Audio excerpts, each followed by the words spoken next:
ஸலாத்து வஸ்ஸலாம் அலா ரசூலி சையினா முஹம்மது வ அலி அஜ்மஈன் மா பஅத். அன்புக்குரிய உஸ்தாத்மார்களுக்கும் கண்ணியத்துக்குரிய உஸ்தாத்மார்களுக்கும் அன்புக்குரிய மாணவ செல்வங்களுக்கும் என் முதல் சலாத்தை தெரிவித்துக் கொள்கிறேன். அஸ்ஸலாமு அலைக்கும் வரஹ்மத்துல்லாஹி தஆலா பரகாத்துஹு. முன்புள்ள ஒரு காலத்தில் பெண்கள் என்று சொன்னாவே இழிவாக தான் பார்ப்பார்கள். அது எந்த மதத்தினராக இருக்கட்டும், அது எந்த குலத்தினராக இருக்கட்டும், அது எந்த கோத்தினராக இருக்கட்டும், பெண்கள் என்று சொன்னாவே இழிவாக தான் பார்ப்பார்கள். அதையெல்லாம் தாண்டி எல்லா மதத்தலைவரும் எல்லா குலத்தலைவரும் அதை மாற்ற வேண்டும் என வழிபாடுபட்டார்கள், வெற்றியும் கண்டார்கள். அது நிலைத்திருக்கிறதா என்று கேட்டால் கேள்விக்குறிதான். இன்று பெண்கள் கல்வி, வணிகம், அறிவியல், தலைமைத்துவத்தில் அசாதாரண உயரங்களை பெற்றுள்ளனர்.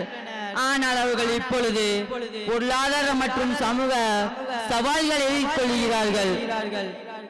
உலக அளவில் பெண்கள் பணியிடத்தில் சம வாய்ப்புகள் கிடையாது. உலக பொருளாதார மன்ற அறிக்கையின்படி பெண்கள் பெரும்பாலும் ஒரே வேலைக்கு ஆண்களை விட குறைவாகவே பெறுகிறார்கள். சர்வதேச தொழிலாளர்கள் அமைப்பின்படி பெண்கள் பெரும்பாலும் ஒரே வேலைக்கு ஆண்களை விட சராசரியாக 20% குறைவாகவே பெறுகிறார்கள். இருப்பினும் இஸ்லாம் பெண்களுக்கு சம்பாதிப்பதற்கும் வர்த்தகம் செய்வதற்கும் தனது சொந்த சொத்துக்களை கையாள்வதற்கும் உரிமையை வழங்குகிறது. அவர்கள் வேலைக்கு ஆண்களுக்கு சமமாகவே வழங்கப்படும் ஊதியம் பெண்களுக்கும் வழங்கப்பட வேண்டும் என இஸ்லாம் கூறுகிறது. பெண்கள் எதிர்கொள்ளும் அடுத்த சவால்கள் மரியாதை. பல சமூகங்களில் அவர்கள் கருத்துகளையும் அவர்கள் முடிவுகளையும் உரிய முறையில் ஏற்றுக்கொள்ளப்படுவதில்லை. பாலின பாகுபாடுகள், சமூக உறவுகள் மற்றும் குடும்ப கட்டமைப்புகள் ஆழமாக வேரூன்றியுள்ளன. அவர்கள் திறன்கள் இருந்த போதிலும் அவர்களால் தலைமைத்துவத்தை அடைய முடியாது.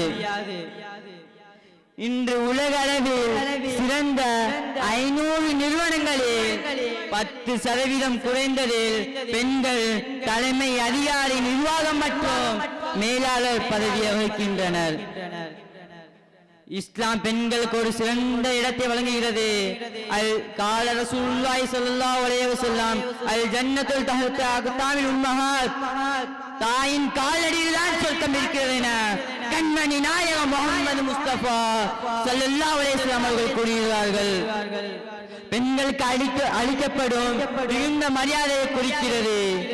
இஸ்லாம் ஆண்களுக்கு பெண்களை மனைவியாகவும் மகளாகவும் மதிக்க கற்றுக் கொடுக்கிறது.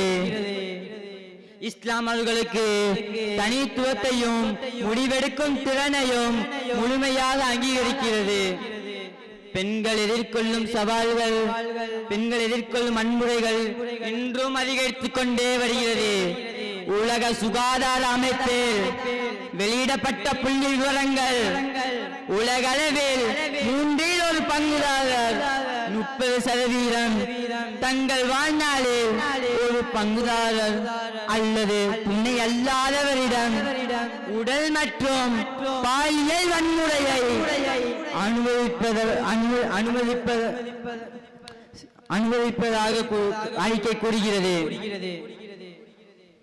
அது நெருங்கிய உறவினரிடமிருந்து பெறுகிறது என கூறுகிறது.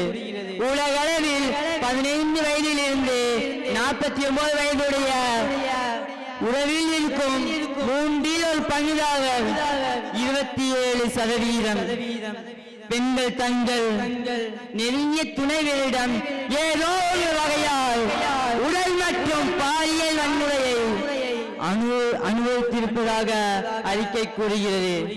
பாரதி சொல்லியிருக்கிறார், பெண்களும் கண்கள் என்று. பெண்களை மதிக்காதவன் தன் கண்களை குட்டி கொண்டவன் என்று சொல்லியிருக்கிறார். உன்னுடன் பிறந்ததும் ஒரு பெண்தான், உன்னை பெற்றதும் ஒரு பெண்தான், நீ வளர்ப்பதும் ஒரு பெண்தான். அவள் வளர்ச்சிக்காக பாடுபடுவாயா, அவளுடைய தோல்விக்காக பாடுபடுவாயா? இந்த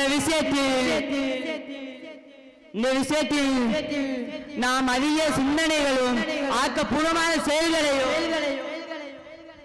முடியும் என்ற நம்பிக்கையுடன் எனது உரையை முடித்துக் கொள்கிறேன். வாஹிரதாவான அல்ஹம்துலில்லாஹி ரப்பில் ஆலமீன். அஸ்ஸலாமு அலைக்கும் வரஹ்மத்துல்லாஹி தஆலா வபரகாத்துஹு.